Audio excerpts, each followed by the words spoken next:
جس مرد کی بیوی کو پسینہ زیادہ آتا ہے اس عورت کا شوہر جلد بوڑھا ہو جاتا ہے۔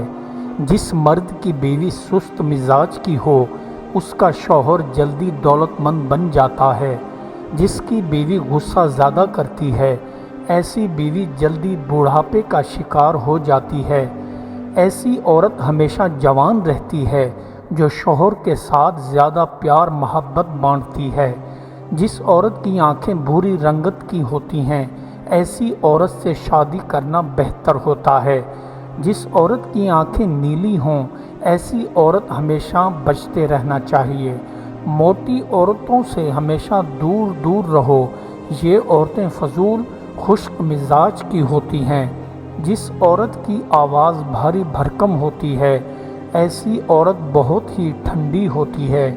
الو گھر میں آ جائے تو گھر میں کالے جادو کا اثر ختم ہو جاتا ہے۔ گھر میں طوطا آ جائے تو گھر میں خوشیاں بڑھنا شروع ہو جاتی ہیں۔ کھانے کے اوپر سے میٹھا کھانے سے انسان کے پٹھے مضبوط ہو جاتے ہیں۔ جس عورت کے پاؤں بڑے ہوتے ہیں ایسی عورت کی عقل اتنی ہی چھوٹی ہوتی ہے۔ ناخن چبانے سے منحوسیت گھر میں آتی ہے اور گھر میں غربت کے دروازے کھلتے ہیں۔ اونٹنی کا دودھ پی کر بیوی کے پاس جانے سے حنبل بہت جلدی ٹھہر جاتا ہے۔ چھوٹی مکھی کا شہد چاٹ کر بیوی کے پاس جاؤ گے تو حنبل فوراً ٹھہر جائے گا۔ حنبل جلدی ٹھہرانا ہے تو ہمیشہ خالی پیٹ اور صبح سویرے بیوی کے پاس جایا کرو۔ جو افراد گنجے ہوتے ہیں ایسے لوگ بچے زیادہ پیدا کرنے کے اہل ہوتے ہیں۔ سفید رنگ والے مرد اکثر و بیشتر بچے پیدا کرنے سے قاصر ہی رہتے ہیں۔ سانولی رنگت والے مرد حضرات عورتوں کو پوری طرح مطمئن کر سکتے ہیں۔ نیم گرم پانی بیوی کو پلا کر اس کے پاس جانے سے بچے ذہین پیدا ہوتے ہیں۔ منہ میں سونف ڈال کر بیوی کے پاس جانے سے 4 مردوں جتنی قوت آ جاتی ہے۔ ابلا ہوا آلو کھا کر عورت کے پاس جانے سے مرد کا وقت زیادہ بڑھ جاتا ہے۔ عورت کے پاس جاتے ہوئے وقت زیادہ چاہیے تو شکر کنڈی کھا کر جایا کرو۔ کھڑے ہو کر محبت کرو گے تو بیوی بہت جلدی مطمئن ہونا شروع ہو جائے گی۔ مرد ہر دفعہ عورت سے ایک نئی ادا مانگتا ہے اور اپنے لیے ایک ہی انداز حیوانیت کافی سمجھتا ہے۔ انقلاب کی ناکامی کوئی جرم نہیں، لیکن اس ناکامی کے اسباب عوام سے چھپانا ناقابل معافی جرم ہے۔ 3 نعمتیں ایسی ہیں جو یکجائی طور پر بہت کم لوگوں کو نصیب ہوتی ہیں: صحت، فراغت اور اطمینان قلب۔ حرکت غصہ کی باطن سے ظاہر کی طرف ہوتی ہے اور حرکت حزن کی ظاہر سے باطن کی طرف۔ علم ضبط میں نہیں رہتا جب تک درس جاری نہ رہے۔ علم بہترین نسب اور بڑا اچھا لقب ہے۔ مصائب اور پریشانیاں ایک ایسے اوزار ہیں جن سے خدا ہمیں بہتر مقاصد کے لیے تیار کرتا ہے۔ کسی بندے کی رائے جو علم و معرفت میں تیرے مساوی ہو تیرے حق میں تجھ سے اچھی ہوگی۔ آج تک دنیا میں ایسا کوئی عظیم انسان نہیں گزرا جو اعلیٰ وعرف اور چال چلن کا مالک نہ ہو۔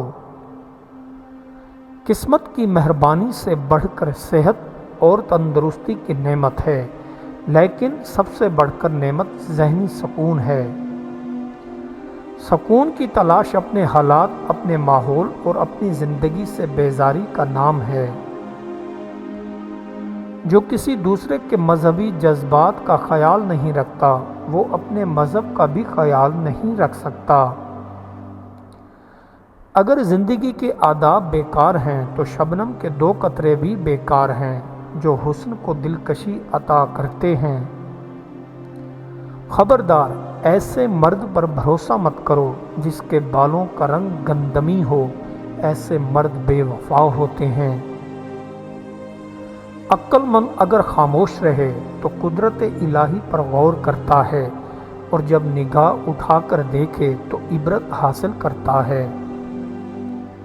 صبر دو طرح کے ہیں، جو ناپسند ہو اسے برداشت کرنا اور جو پسند ہو اس کا انتظار کرنا۔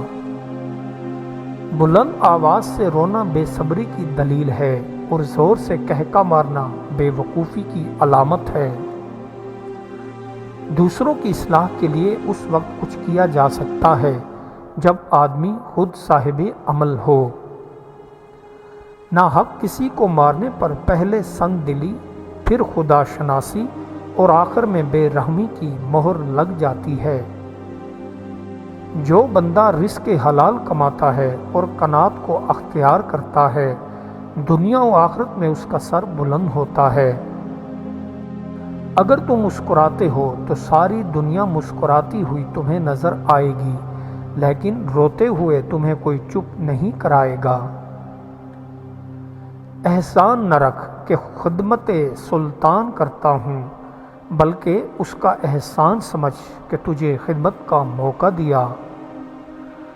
دوسرے لوگوں کے ساتھ اچھا سلوک وہی کر سکتا ہے جو خود مصیبتوں کا اکثر شکار رہا ہو۔ بہت سے دردناک اور افسوسناک کہانیاں ایسی بھی ہیں جو افسانہ بننے سے پہلے ہی محو ہو جاتے ہیں۔ جو بندہ مقروض نہیں ہے اس کا طبقہ غرباء نہیں بلکہ زمرہ امراء میں شمار کرو۔ شکل و صورت صرف آنکھوں کو ٹھنڈک دیتی ہے، لیکن اچھی سیرت روح کو تر و تازہ کر دیتی ہے۔ دانش مند لوگوں کی ایک خوبی یہ بھی ہوتی ہے کہ وہ مایوسی پھیلانے والے کام بھی کرتے ہیں۔ دنیا پانی پر کشتی کی مانند تیر رہی ہے، تو بھی غوطہ خور بن جا تاکہ غرق نہ ہو جائے۔ بہترین درس یہی ہے کہ وہ کام کبھی نہ کیا جائے جس کے بعد شرمندگی کا سامنا کرنا پڑ جائے۔ جو آدمی اتفاقی موقع سے فائدہ نہیں اٹھاتا وہ بلند مرتبہ حاصل نہیں کر سکتا۔ تم اپنی پسند کے مطابق اپنے لیڈروں کو بناؤ اور بگاڑ کی صلاحیت رکھتے ہو۔ کسی کی خوشنودی حاصل کرنی ہے تو خوش مزاجی کو اپناؤ اور لوگوں کے دلوں میں اپنا گھر بناتے جاؤ۔ کسی مسلمان بھائی پر غربت میں دباؤ ہرگز مت ڈالو کہ اگر تمہارا کوئی حق ہے تو زبردستی وصول کرو۔ پسند کی عورت چاہتے ہو تو اس کی گردن کے پیچھے اپنا لعاب لگا دو، پھر تم جو کہو گے وہ مان جائے گی، وہ عورت تم پر عاشق ہو جائے گی۔ امیر بننے کے لیے ایک راز یہ ہے کہ تم جو بھی کماؤ اس کی نسبت اپنے اخراجات کو کم رکھو۔ جو مالک فصل کی خود دیکھ بھال نہیں کرتا اس کی کھیتی اسے تباہ کر دیتی ہے۔ جو کوئی علم و حکمت اور بزرگوں کی باتوں سے دور رہے اس کا دل مردہ ہو جایا کرتا ہے اور کسی کام کا نہیں رہتا۔ زندگی میں کامیابی کے واسطے پہلی ضروری شرط یہ ہے کہ ہم حیوانات کی طرح حلیم، صابر اور محنت کش ہوں۔